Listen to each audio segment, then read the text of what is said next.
નમસ્તે વિદ્યાર્થી મિત્રો, ધોરણ 10 વિજ્ઞાન વિષયની અંદર 14મું ચેપ્ટર આપણે વિડિયો લેક્ચરની અંદર ભણતા હતા. ચેપ્ટર નંબર 14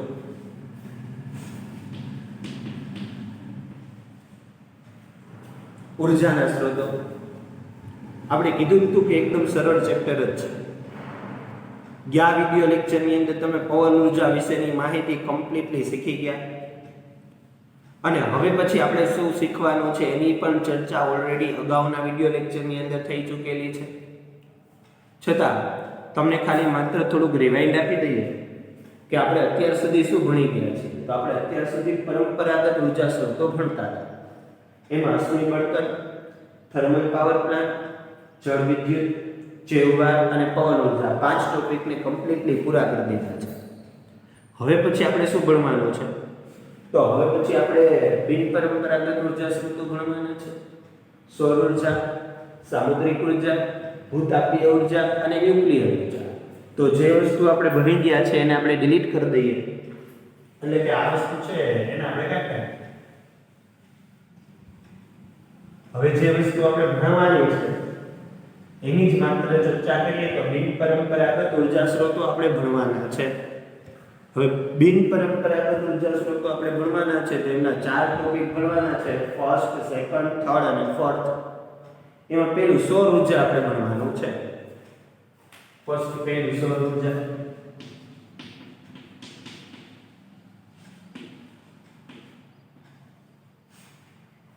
હવે ફર્સ્ટ પહેલું આપણે સૌર ઉર્જા ભણવાનું છે. તો સૌર ઉર્જાની અંદર આપણે શું ભણી શકાય, અથવા સૌર ઉર્જા છે તો સૌર ઉર્જાની અંદર શું આવી શકે? તો સૌર ઉર્જા તો આપણે વર્ષોથી ઉપયોગ કરીએ છીએ. આમ તો એનો ઉપયોગ આપણે કપડાં સૂકવવા માટે તો બેસ્ટ છે. અનાજ સૂકવણી માટે કરીએ છીએ, કપડાં સૂકવવા માટે કરીએ છીએ સૌર ઉર્જાનો ઉપયોગ. એ તો છે જ, એ તો આપણે વર્ષોથી એનો ઉપયોગ કરીએ જ છીએ. સૂર્ય છે ને, એ સૂર્યમાંથી જે ઉર્જા છૂટી પડે છે એને આપણે સૌર ઉર્જા કહીએ છીએ. લગભગ આ ઉર્જા આપણે 5 અબજ વર્ષોથી પ્રાપ્ત થાય છે. સૂર્યમાંથી જે ઉર્જા આપણે પ્રાપ્ત થાય છે એ 5 અબજ વર્ષોથી પ્રાપ્ત થાય છે. અને હજી વૈજ્ઞાનિકોનું એવું માનવું છે કે હજી 5 અબજ વર્ષ સુધી આ ઉર્જા એમનામ આપણે પ્રાપ્ત થતી રહે. તો વિચારો કે સૌર ઉર્જા છે આપણે ઓલરેડી 5 અબજ વર્ષોથી પ્રાપ્ત થાય છે અને હજી સૌર ઉર્જા આપણે 5 અબજો વર્ષો સુધી પ્રાપ્ત થતી જ રહેશે. સૌર ઉર્જા એક એવી ઉર્જા છે એ લગભગ પૃથ્વીના મોટાભાગના વિસ્તારોની અંદર પ્રાપ્ત થાય છે. પૃથ્વીના મોટાભાગના વિસ્તારોની અંદર સૌર ઉર્જા પ્રાપ્ત થાય છે. બીજું, સૌર ઉર્જાથી કોઈ પ્રદૂષણ ફેલાતું નથી. તો સૌર ઉર્જા છે એ પુનઃપ્રાપ્ય ઉર્જા સ્ત્રોત છે, એટલે એનાથી કોઈ ખાસ એવું પ્રદૂષણ નથી ફેલાતું અને આપણે પુનઃપ્રાપ્ય ઉર્જા સ્ત્રોત છે. આ તો બધું હું સૌર ઉર્જાનું કહું એ પહેલા મારે તમને બિન પરંપરાગત શબ્દ વિશેની માહિતી આપવી પડે અથવા વૈકલ્પિક શબ્દ વિશેની માહિતી આપવી પડે. અત્યાર સુધી વિડિયો લેક્ચરમાં જે કોઈ ઉર્જા સ્ત્રોતો ભણ્યા એનો ઉપયોગ તો ઓલરેડી વર્ષોથી આપણે કરતા જ આવ્યા છીએ. પહેલેથી કરતા આવતા હતા, વર્ષોથી કરતા આવતા હતા.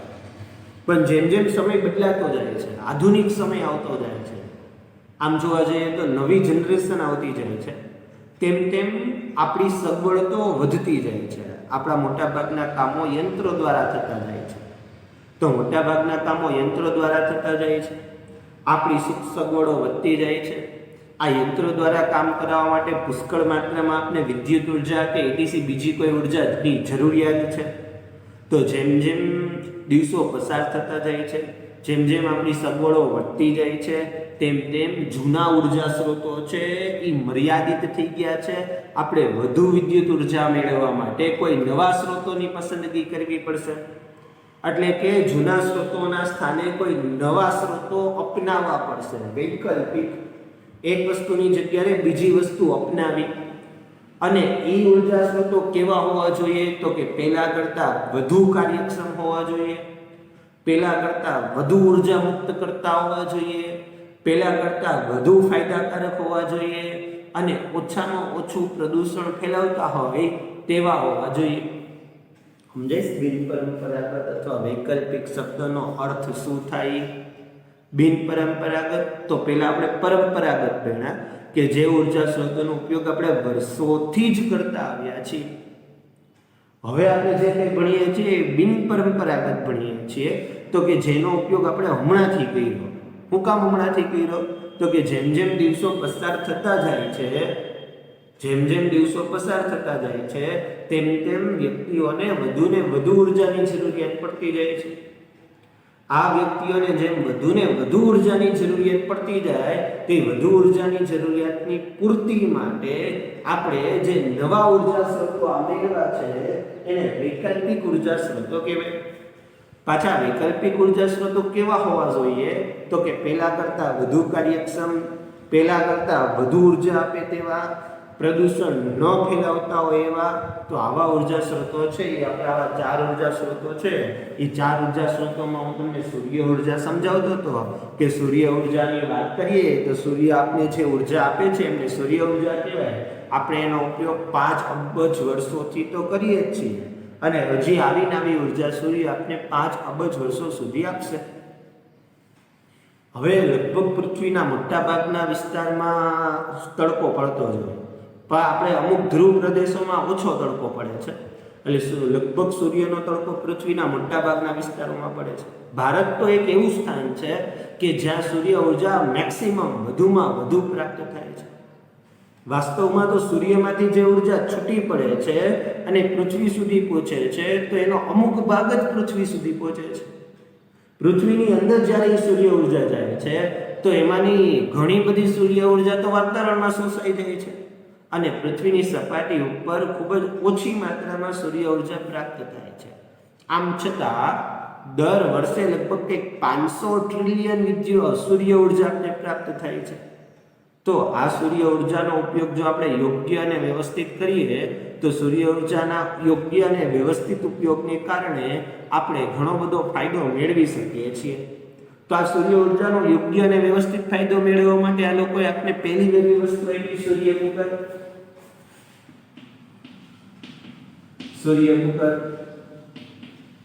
તો આ પૂછાય સૂર્ય કુકર વિશે નોંધ લખો, અથવા સૂર્ય કુકર સમજાવો 5 માર્કમાં. 5 માર્કનો તો પ્રશ્ન જ નથી, એટલે 4 માર્કમાં કે 3 માર્કમાં પૂછવાનું હોય કે સૂર્ય કુકર વિશે નોંધ લખો. તો યાદ રાખવાનું, સૂર્ય કુકર વિશે નોંધ લખો અથવા સૂર્ય કુકર વિશે પ્રશ્ન લખાય તો એ પહેલા એના 5 ભાગ પાડી નાખવાના. કયા 5 ભાગ પાડી નાખવાના? તો પહેલો સિદ્ધાંત, પછી બીજી આવશે આકૃતિ, ત્રીજી આવશે રચના, ચોથું આવશે કાર્ય પદ્ધતિ, અને પાંચમું આવશે ઉપયોગ. એમ તો છઠ્ઠું આવે ગેરફાયદા અથવા મર્યાદા.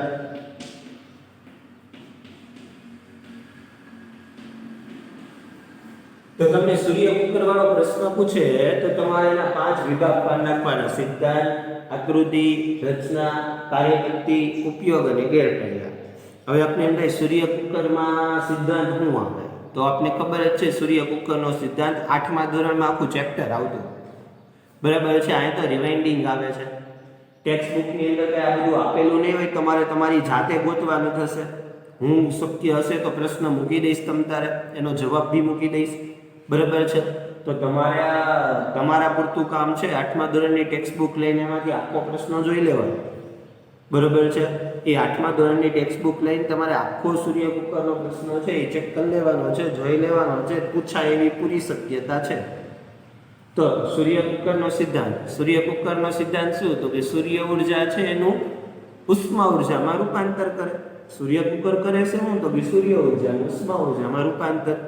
આકૃતિ ખબર હોય તો એક પેટી જેવું હોય, સામાન્ય રીતે, બરાબર છે. અને એની અંદર 4 ડંડા મૂકેલા હોય, તો એક બહુ સામાન્ય એવી પેટી જેવું હોય છે, બરાબર છે. અને એની અંદર 4-5 ડબલાઓ મૂકેલા હોય છે. તો સૂર્ય કુકર છે એની આકૃતિ ટેક્સ્ટ બુકમાં એવી એવી રફ નથી દોરવાની, તમારે વ્યવસ્થિત ટેક્સ્ટ બુકમાં આપેલી છે એવી આકૃતિ દોરી નાખવાની. રચના જે તમે આકૃતિમાં દોરી હોય એવું દોરવાનું કે એક એલ્યુમિનિયમની પેટી લેવામાં આવે છે. આ એલ્યુમિનિયમની પેટીની અંદર કાળો રંગ રાખવામાં આવે છે. કાળો રંગ એટલા માટે રાખવામાં આવે કે કાળો રંગ છે એ વધુ સૂર્યના કિરણોનું શોષણ કરે. તમે જોજો ઉનાળાની અંદર ગાડીની સીટ હોય તે વધારે તપી જાય. શું કામ? કાળા રંગની સીટ હોય એટલા માટે. તો કાળો રંગ છે એ સૂર્યના કિરણોને વધુ શોષણ કરે. ઉર્જાનું મેન્ટેનન્સ જાળવવા માટે આ ઢાંકણાની ઉપર એક સાદો કાચ હોય. આ સાદો કાચ છે એ અંદર રહેલી ઉર્જાનું મેન્ટેનન્સ આપણે ભણી ગયા ગ્રીન હાઉસ અસર. એ ગ્રીન હાઉસ અસર ઉત્પન્ન કરે જેથી અંદરનું તાપમાન વધે. તો આવું બધું રચનાની અંદર લખવાનું. કાર્યપદ્ધતિમાં શું લખવાનું કે જ્યારે સૂર્યનો તડકો સૂર્ય કુકર ઉપર પડે છે ત્યારે સૂર્ય કુકરની અંદરની સપાટી સૌથી વધુ ગરમ થાય છે. સૂર્ય કુકરની અંદરની સપાટી સૌથી વધુ ગરમ થવાથી ત્યાંનું તાપમાન વધે છે. અને જો આ ડબલાની અંદર જે કોઈ ખોરાક રાખ્યા છે એ ખોરાક રંધાય છે અથવા બફાય છે. એ કાર્યપદ્ધતિમાં લખવાનો. ઉપયોગમાં હું લખવાનો તો ખોરાક રાંધવા માટે, ખોરાક બાફવા માટે, અનાજની સુકવણી કરવા માટે, એ બધા ઉપયોગમાં. ગેરફાયદામાં શું લખવાનું કે વાદળછાયું વાતાવરણ હોય ત્યારે તેનો ઉપયોગ થતો નથી. ખોરાક રાંધવા માટે લાંબો સમય જે વયો જાય છે. ફાયદામાં શું આવે તો કે ખોરાકનું સ્વાદ પણ જળવાઈ રહે છે. પ્રદૂષણ ફેલાવતા નથી. પુનઃ પ્રાપ્ય ઉર્જા સ્ત્રોત છે. જાળવણીનો કોઈ ખર્ચો રહેતો નથી. તો આવું બધું સૂર્ય કુકરની અંદર આવે. આ બહુ નોર્મલ ક્વેશ્ચન છે કે જેનો આન્સર મારે તમને કેવો ન પડે, તમને ખ્યાલ જ હોય. આમ છતાં મેં તમને આખો પ્રશ્ન સમજાવ્યો સૂર્ય કુકરનો. મારે તમને કહેવાનું ન હોય સૂર્ય કુકર વિશે, તમને એની ખબર જ હોય, પણ આમ છતાં મેં તમને સૂર્ય કુકર વિશે થોડુંક વધારે સમજૂતી થાય એવું મેં તમને કરી દીધું. બરાબર છે? તો સામાન્ય રીતે આપણે જે કોઈ વાત કરી રહ્યા છીએ એ વાત તમને અહીંયા આપી દીધેલી છે. બરાબર છે? હું ફરીથી એક વખત આખો પ્રશ્ન બોલી જાઉં જેને કારણે તમને ખ્યાલ આવે કે તમારે શું કરવાનું છે. સૂર્ય કુકર સમજાવો, આકૃતિ દોરી. અથવા એવો પ્રશ્ન પૂછાય સૂર્ય કુકરનો સિદ્ધાંત, કાર્યપદ્ધતિ અને ફાયદા લખો. અથવા એવો પ્રશ્ન પૂછાય કે સૂર્ય કુકર વિશે નોંધ લખો. અથવા એવો પ્રશ્ન પૂછાય કે સૌર ઉર્જાથી ચાલતા કોઈ એક ઉપકરણનું નામ નિર્દેશન કરીને વિગતે ચર્ચો. આવા ઘણા બધા પ્રશ્ન પૂછાય કે બધાનો જવાબ આ એક જ થાય. દાખલા તરીકે સૂર્ય કુકરનો સિદ્ધાંત. તો સૂર્ય કુકરનો સિદ્ધાંત શું આવે? તો સૂર્ય કુકરનો સિદ્ધાંત એવો આવે કે સૌર ઉર્જાનું ઉષ્મા ઉર્જામાં રૂપાંતર. આકૃતિ ટેક્સ્ટ બુકમાં છે એવી જ દોરવાની, મેં દોરી એવી નહીં. રચના આકૃતિની જે દોરવી લખવાની. એક એલ્યુમિનિયમની પેટી લો. આ એલ્યુમિનિયમની પેટીની અંદર કાળો રંગ રંગો.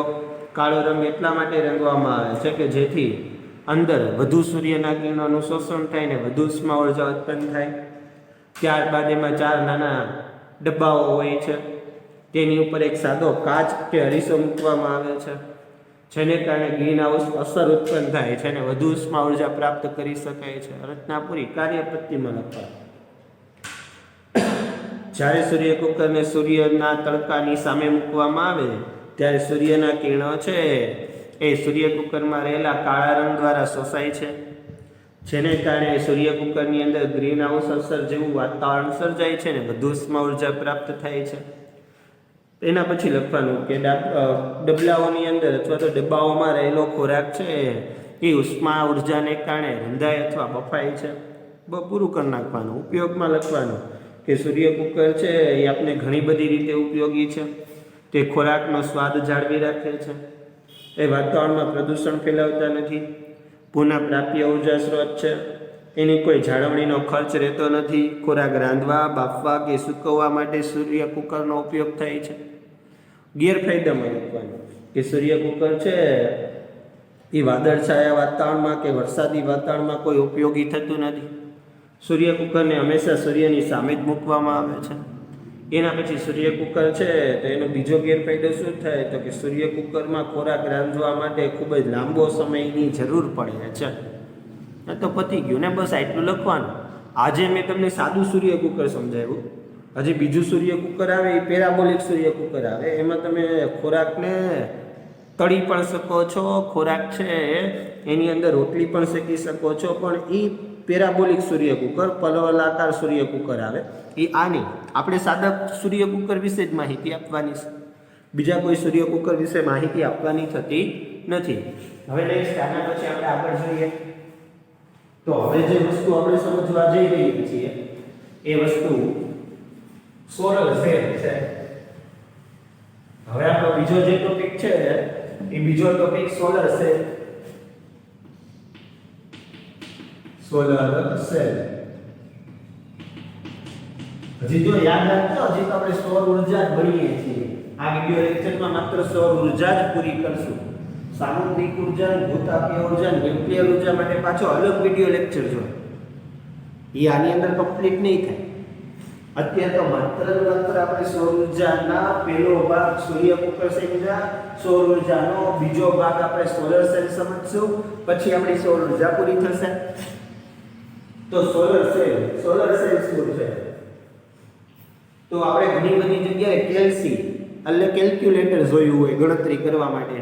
તેમાં સ્ક્રીનની નીચે નાનકડા એવા કાચ જેવા ભાગ આવેલો હોય એને સોલર સેલ કહેવાય. સોલર સેલ એટલે બીજું કાંઈ નહીં. સોલર સેલ એટલે શું? તો કે જે સૂર્ય ઉર્જાનું વિદ્યુત ઉર્જામાં રૂપાંતર કરે, સૌર ઉર્જાનું વિદ્યુત ઉર્જામાં રૂપાંતર કરે એને સોલર સેલ કહેવાય. બીજું કંઈ છે નહીં. સોલર સેલ છે ને એના દ્વારા લગભગ 0.5 થી 1 મેગાવોટ 1 વોલ્ટ જેટલો વોલ્ટેજ પ્રાપ્ત થઈ શકે છે. સોલર સેલ છે એ 0.7 વોટ જેટલી ઉર્જા પ્રાપ્ત કરી શકે છે. જોજો વોલ્ટેજ કેટલો? 0.5 થી 1 વોટ અને ઉર્જા કેટલી? 0.7 વોટ. આ V છે ને એને વોલ્ટેજ બોલાય, આ W છે ને એને વોટ બોલાય. તો બે અલગ અલગ છે, બે એક નથી. બરાબર છે? આ V છે ને વોલ્ટેજ બોલાય અને આ W છે ને વોટ બોલાય. તો 0.5 થી 1 વોટ ઈ સોલર સેલ છે ઈ એક સોલર સેલ મારફતે 0.5 થી 1 વોટ વોલ્ટેજ મેળવી શકાય અને 0.7 વોટ પાવર મેળવી શકાય.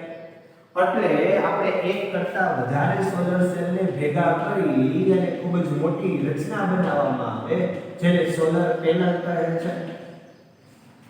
બરાબર છે? કારણ કે આમાં તો 0.5 અને 1 વોટ તો વ્યવહારિક કે ઉપયોગી નથી. એટલે આપણે ઘણા બધા સોલર સેલ છે ને ભેગા કરવાના, ભેગા કરીને એક મોટું આખું જે કંઈ બને એને સોલર પેનલ તરીકે ઓળખવામાં આવે છે. અત્યારે મોસ્ટ ઓફલી ઘરની અંદર આવી સોલર પેનલ હોય જ છે. ઉપર આમ ઢાળ સ્વરૂપની આખી હોય તો આવી સોલર પેનલ બનાવવામાં આવે છે. સોલર પેનલ છે એના દ્વારા વધુ વોલ્ટેજ મેળવી શકાય અને એના દ્વારા વધુ વિદ્યુત ઉર્જા પણ પ્રાપ્ત કરી શકાય. તો વધુ વોલ્ટેજ મેળવી શકાય, વધુ વિદ્યુત ઉર્જા સોલર પેનલ દ્વારા પ્રાપ્ત કરી શકાય. એ સિવાય સોલર પેનલ છે એનો ઉપયોગ બધી જગ્યાએ મોસ્ટ ઓફલી થતો હોય છે. એ પહેલા આપણે સોલર પેનલ છે એની થોડીક ચર્ચાઓ કરી લઈએ કે સોલર સેલ જોડી અને સોલર પેનલ બનાવવામાં આવે છે. તો સોલર સેલ જોડી અને જે સોલર પેનલ બનાવવામાં આવે છે તો સોલર સેલ જોડવા માટે જે પદાર્થનો ઉપયોગ થાય એ ચાંદી છે. બીજું, સોલર સેલ બનાવવા માટે મોટા ભાગે રેતી એટલે કે સિલિકોનનો ઉપયોગ થાય. હવે રેતી તો પુષ્કળ પ્રમાણમાં છે આપણી પાસે અને સિલિકોન તો આપણી પાસે પુષ્કળ પ્રમાણમાં છે, પણ સોલર સેલ બનાવવા માટે ખૂબ જ શુદ્ધ સિલિકોનનો ઉપયોગ થાય છે. અને આ શુદ્ધ સિલિકોન પ્રાપ્ત કરવો બહુ અતિ ખર્ચાળ છે. એ જે પ્રાપ્તિ છે એ આપણા માટે ખૂબ જ ખર્ચાળ છે. એટલે આની કિંમત છે એ કિંમત ખૂબ જ ઊંચી હોય છે. તો આ સોલર સેલની કિંમત છે એ ખૂબ હાઈ હોય છે. સોલર સેલ છે મોસ્ટ ઓફલી બધે જ ઉપયોગી થાય છે. કઈ જગ્યાએ? તો કે રમકડા, પછી હમણાં આપણે કીધું કેલ્સી, એના પછી આપણે આગળ કીધું તો ઘર છે એ ઘરના ઉપકરણોમાં બી સ્ટ્રીટ લાઇટ, સેટેલાઇટ, આ સિવાય બી ઘણી જગ્યાએ સોલર સેલ છે એનો ઉપયોગ થાય છે. તો સોલર સેલ છે એ સોલર સેલ વિશે ઘણી બધી માહિતીઓ તમને આપેલી છે. હું ફરીથી એક વખત કહી દઉં. સોલર સેલ એટલે શું? તો કે એવું ઉપકરણ જે સૂર્ય ઉર્જાનું ડાયરેક્ટ વિદ્યુત ઉર્જામાં રૂપાંતર કરે તેને સોલર સેલ કહે છે. મોટાભાગે કેલ્ક્યુલેટર હોય એની નીચે જે નાનકડી એવી પટ્ટી હોય સ્ક્રીનની નીચે એ સોલર સેલ જ છે. સોલર સેલ મારફતે 0.5 થી 1 વોટ ઉત્પન્ન કરી શકાય છે. સોલર સેલ છે 0.7 વોટ ઉર્જા આપને આપે છે એક સોલર સેલ, એટલે એક સોલર સેલ આપણા માટે બિનઉપયોગી છે, વ્યવહારિક નથી. તો આવા સોલર સેલને જોડી અને એક મોટી પેનલ બનાવવામાં આવે છે, જેને સોલર પેનલ તરીકે ઓળખવામાં આવે છે. મોસ્ટ ઓફલી જે આ કઈ સોલર પેનલ છે એનો ઉપયોગ આપણે બધે ઘરની અંદર તો હાલ પૂરતો અત્યારે થાય જ છે કે ઘરને ટેરેસ ઉપર આવી રીતે સોલર પેનલ મૂકી દેવામાં આવે અને વિદ્યુત ઉર્જા આપણે મેળવીએ જ છીએ. એ સિવાય સોલર પેનલ છે એમાં જે એક સોલર સેલ છે અને બીજો સોલર સેલ છે એને જોડવા માટે ચાંદીનો ઉપયોગ થાય છે, કારણ કે ચાંદી વિદ્યુત વાહકતામાં અવ્વલ ખૂબ જ વધુ પહેલા નંબર ઉપર છે. સોલર સેલ જે બનાવવા માટે સિલિકોન એટલે કે રેતીમાંથી સિલિકોનનો ઉપયોગ થાય છે, રેતીમાંથી જ આપણે સિલિકોન પ્રાપ્ત થાય, પણ એ સિલિકોન અશુદ્ધ હોય છે. સોલર સેલ બનાવવા માટે શુદ્ધ સિલિકોનની જરૂર પડે છે, અને આ શુદ્ધ સિલિકોન છે એ કિંમતે ખૂબ જ વધુ હોય છે, જેને કારણે સોલર પેનલની કિંમત પણ ખૂબ ઊંચી વહી જાય છે અને તેનો ઉપયોગ મર્યાદિત થઈ જાય છે. પણ હાલના વૈજ્ઞાનિકોની ટેકનોલોજી અને કેટલાક સુધારાઓને કારણે બી સોલર સેલ આપણે ઘણી બધી જગ્યાએ ઉપયોગ કરીએ છીએ. ઘણા રમકડાની અંદર આવે છે, ઘણા કેલ્ક્યુલેટરની અંદર આવે છે, ઘરની અંદર બી સોલર પેનલ ફિટ થઈ ગયેલું છે, સ્ટ્રીટ લાઇટની અંદર થાય છે, સેટેલાઇટની અંદર થાય છે.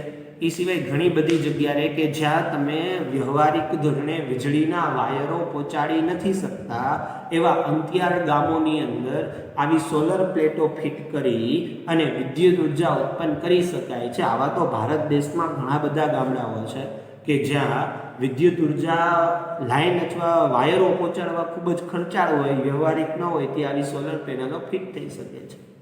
તો જો આ બે ટોપિક, બંને ટોપિક સૌર ઉર્જાના જ હતા, સૌર ઉર્જાને રિલેટેડ જ હતા બે ટોપિક, બરાબર છે. તો બંને ટોપિક સૌર ઉર્જાને રિલેટેડ જ હતા. પેલું સૂર્ય કુકર છે અને બીજો ટોપિક છે સોલર સેલ છે. શું લખું શું ન લખું એ તો બધું તમને ખ્યાલ જ હોય. મારે તો ખાલી તમને જસ્ટ બેઝિક ઇન્ફોર્મેશન જ આપવાની હતી. તો આ સોલર સેલને છે જોજો, ભારતની અંદર કઈ જગ્યાએ સૌથી મોટું સોલર પ્લાન્ટ, હમણાં જ સોલર પેનલ આખી એશિયાનો સૌથી મોટામાં મોટો સોલર પ્લાન્ટ આપણા ભારતમાં છે. આપણા પ્રધાનમંત્રી દ્વારા એમનું ઉદ્ઘાટન બી હમણાં થોડાક સમય પહેલાં જ હતો. તે પણ નેટ ઉપર સર્ચ કરજો. વાસ્તવમાં સોલર સેલ કઈ રીતે વર્ક કરતો હોય છે એ તો હું તમને આખો એનો વિડીયો આની પાછળ બે વિડીયો મારે મૂકવાના જ છે. એક આ સૂર્ય કુકરનો મૂકવાનો છે અને એક સોલર સેલનો મૂકવાનો છે, એ તો હું મૂકી જ દઈશ, બરાબર છે.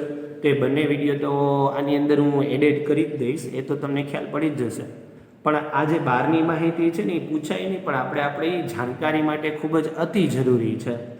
તો એ એક સર્ચ કરજો અથવા મેળવજો કે અહીંથી કે હમણાં આપણા ભારત દેશની અંદર સૌથી મોટો સોલાર પ્લાન્ટ ક્યાં.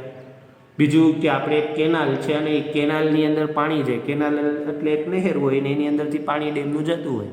તો આ કેનાલને આપણે સોલર પેનલથી ઢાંકી દીધી, એટલે બે બેનિફિટ થાય. પાણી છે એનું ઓછું બાષ્પીભવન થાય અને એની ઉપર તડકો પડે પ્લેટ ઉપર, એટલે વિદ્યુત ઉર્જા પણ પ્રાપ્ત થાય. ઘણા ગામો તો એવા છે કે એને પોતાનો જ આખો સોલર પ્લાન્ટ ફિટ કરી અને એને વીજળી છે એ વીજળીના પૈસા બચાવ્યા છે, એટલે કે ત્યાં પછી મીટર કે એની કંઈ ખાસ જરૂર જ ન પડે. આપણે અહીંયા પણ ઘણા બધા ઘરોની અંદર આવા સોલર પ્લેટો હોય એને પૂછજો કે એને વીજળીનું બિલમાં ઘણો બધો ફાયદો થાય. તો આવા સોલર પ્લેટો, સોલર સેલ છે, બરાબર, એની થોડી ઘણી જાણકારી આપણે આપણી રીતે મેળવી, શું પૂછાય, કેટલું લખવું, એ બધું મેં તમને બોર્ડ ઉપર આપી દીધું છે. એક વખત ટેક્સ્ટ બુક છે એ ટેક્સ્ટ બુકને રિફર કરી લેજો એટલે તમને ઘણો બધો ફાયદો થશે. હવે છેલ્લી વસ્તુ આપણે જે કંઈ બાકી રહી છે એ કરી દઈએ એટલે કામ પૂરું થાય આપણું, બરાબર છે. તો સોલર સેલ છે એના ફાયદા અને ગેરફાયદા. તો આમ તો સોલર સેલ તો વાદળછાયું વાતાવરણ હોય ને ત્યારે જ બિનઉપયોગી બને, ત્યારે તો આપણે ઉપયોગી જ છે. તો સોલર સેલના ઘણા બધા ફાયદાઓ છે. સોલર સેલ છે, બરાબર છે, એ સોલર સેલ આપણે આમ શરૂઆતમાં એક વખત ફિટ કરાવો એટલે ખૂબ જ ખર્ચાળ છે, પછી તો કોઈ પ્રશ્ન નથી, પણ ખર્ચા પ્રમાણે આપણે પૂરું વળતર પણ મળે છે. તો આપણે આ સુધી રાખીએ. હવે પછીના વિડીયો લેક્ચરની અંદર આપણે સામુદ્રિક ઉર્જા, ભૂતાપીય ઉર્જા અને ન્યુક્લિયર ઉર્જા વિશેની માહિતી મળશું. નમસ્તે વિદ્યાર્થી મિત્રો.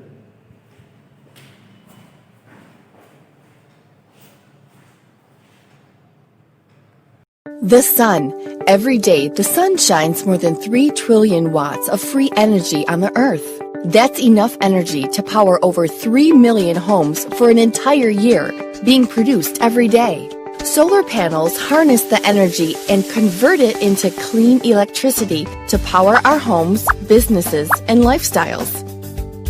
Light from the sun stimulates electrons on a solar panel. These electrons create DC, or direct current electricity. Solar electricity travels from the panels on your roof through an inverter to the circuit breaker panel of your building. An inverter changes DC electricity into usable AC, or alternating current electricity, before sending it to the breaker panel of your building. Your home uses that electricity to power the electronic devices we use every day. It's like having your own power plant on your roof with an endless supply of clean energy. Anytime the panels are producing more energy than you are using, like sunny days when you are on vacation, the excess energy is sent back to your utility company, where they are required to buy back your excess electricity at the same rates they would normally charge, a concept called net metering. The utility company purchases your excess solar electricity and sells that energy to homes and businesses in your neighborhood. Even homes and businesses that do not have solar panels are still buying your excess solar electricity. When the sun goes down, your home or business purchases electricity from your local utility company the same way it has in the past. However, credits from your excess solar energy produced during the day will offset nighttime charges, which are much cheaper than peak daytime rates. This maximizes your savings through time of use billing, where you are selling energy to the utility during daytime peak hours while buying energy during nighttime off-peak hours. Instead of buying electricity from a power plant that burns coal and other pollutants, you are taking advantage of the free, abundant energy of the sun. As energy rates continue to go up, your system produces clean, renewable energy at no cost to you. Now you get to choose how much to spend on electricity. Imagine if we could do that with gasoline prices. Today, there are some incredible incentives and rebate to help pay for solar installation. Finance programs can help you install panels for as little as $500 down. Increase the value of your home or business by reducing your energy costs. Businesses will increase profits, while homeowners will increase their home's market value. Help save the environment and reduce global warming. Start producing your own clean energy. For more information, visit Solar Buddy's system quote page to see how solar will benefit. In the last 2 decades, the contribution of solar energy to the world's total energy supply has grown significantly. This video will show how solar cell or photovoltaic cell produce electricity. Energy from the sun is the most abundant and absolutely freely available energy on planet Earth. In order to utilize this energy, we need help from the second most abundant element on Earth, sand. The sand has to be converted to 99.999% pure silicon crystals to use in solar cells. To achieve this, the sand has to go through a complex purification process as shown. The raw silicon gets converted into a gaseous silicon compound form. This is then mixed with hydrogen to get highly purified polycrystalline silicon. These silicon ingots are reshaped and converted into very thin slices called silicon wafers. The silicon wafer is the heart of a photovoltaic cell. When we analyze the structure of the silicon atoms, you can see they are bonded together. When you are bonded with someone, you lose your freedom. Similarly, the electrons in the silicon structure also have no freedom of movement. To make the study easier, let's consider a 2D structure of the silicon crystals. Assume that phosphorus atoms with 5 valence electrons are injected into it. Here, 1 electron is free to move. In this structure, when the electrons get sufficient energy, they will move freely. Let's try to make a highly simplified solar cell only using this type of material. When light strikes them, the electrons will gain photon energy and will be free to move. However, this movement of the electrons is random. It does not result in any current through the load. To make the electron flow unidirectional, a driving force is needed. An easy and practical way to produce the driving force is a p-n junction. Let's see how a p-n junction produces the driving force. Similar to n-type doping, if you inject boron with 3 valence electrons into pure silicon, there will be 1 hole for each atom. This is called p-type doping. If these two kinds of doped materials join together, some electrons from the n side will migrate to the p region and fill the holes available there. This way, a depletion region is formed, where there are no free electrons and holes. Due to the electron migration, the n side boundary becomes slightly positively charged, and the p side becomes negatively charged. An electric field will definitely be formed between these charges. This electric field produces the necessary driving force. Let's see it in detail. When the light strikes the p-n junction, something very interesting happens. Light strikes the n region of the PV cell, and it penetrates and reaches up to the depletion region. This photon energy is sufficient to generate electron-hole pairs in the depletion region. The electric field in the depletion region drives the electrons and holes out of the depletion region. Here we observe that the concentration of electrons in the n region and holes in the p region becomes so high that a potential difference will develop between them. As soon as we connect any load between these regions, electrons will start flowing through the load. The electrons will recombine with the holes in the p region after completing their path. In this way, a solar cell continuously gives direct current. In a practical solar cell, you can see that the top N layer is very thin and heavily doped, whereas the P layer is thick and lightly doped. This is to increase the performance of the cell. Just observe the depletion region formation here. You should note that the thickness of the depletion region is much higher here compared to the previous case.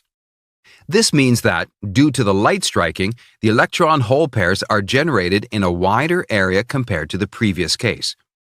This results in more current generation by the PV cell. The other advantage is that due to the thin top layer, more light energy can reach the depletion region. Now, let's analyze the structure of a solar panel. You can see the solar panel has different layers. One of them is a layer of cells. You will be amazed to see how these PV cells are interconnected. After passing through the fingers, the electrons get collected in bus bars. The top negative side of this cell is connected to the back side of the next cell through copper strips. Here, it forms a series connection. When you connect these series-connected cells parallel to another cell series, you get the solar panel. A single PV cell produces only around 0.5 voltage. The combination of series and parallel connection of the cells increases the current and voltage values to a usable range. The layer of EVA sheeting on both sides of the cells is to protect them from shocks, vibrations, humidity, and dirt. Why are there two different kinds of appearances for the solar panels? This is because of the difference in the internal crystalline lattice structure. In polycrystalline solar panels, multi-crystals are randomly oriented. If the chemical process of silicon crystals is taken one step further, the polycrystalline cells will become monocrystalline cells. Even though the principles of operation of both are the same, monocrystalline cells offer higher electrical conductivity. However, monocrystalline cells are costlier and thus not widely used. Even though running costs of PV cells are negligible, the total global energy contribution of solar voltaic is only 1.3%. This is mainly because of the capital costs and the efficiency constraints of solar voltaic panels, which do not match conventional energy options. Solar panels on the roofs of homes have the option to store electricity with the help of batteries and solar charge controllers. However, in the case of a solar power plant, the massive amount of storage required is not possible. So, generally, they are connected to the electrical grid system in the same way that other conventional power plant outputs are connected. With the help of power inverters, DC is converted to AC and fed to the grid. Please support Learn Engineering's educational activities on patreon.com, and also don't forget to subscribe to our channel. Thank you.